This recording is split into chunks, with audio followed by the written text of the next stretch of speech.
म्हणून तुकाराम महाराज सर्वांना म्हणतात, अरे हे मळलं नाही चित्त, याच्यावर फार केचरा पडलाय, त्या रत्नाचा काही उपयोग नाही. आणि या चित्ताचा काय उपयोग आहे आपल्याला? काहीच नाही. म्हणून या चित्ताला निर्मळ करा, हे त्यांचं म्हणणं आहे. सकळांच्या पायी हा माझा दंडवत, सकळांच्या पायी हा माझा दंडवत,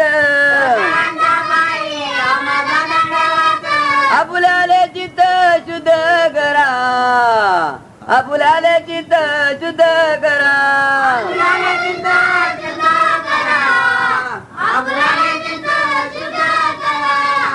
तुका मन देते सुका काय उने,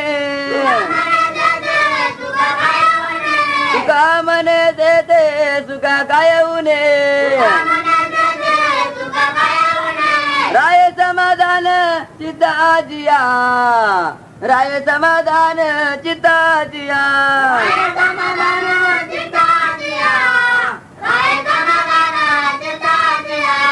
तर त्या ठिकाणी कधी सुख कमी पडणार नाही.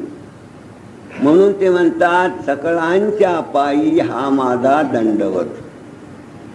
मी आपल्या पायावरती दंडवत घालीत आहे, हे आपलं चित्त शुद्ध करा. जशी ती आई त्या बाळ्याला पाया पडते, असे तुकाराम महाराज बाबाही तुमच्या पाया पडतात. हा रोग काढा, ही पिढा काढा, हा जाळ नाहीसा करा. तर मग काय सांगा, अवघाच संसार सुखाचा करीन, अवघाची संसार सुखाचा करीन, आनंदे बरीन दिली लोका.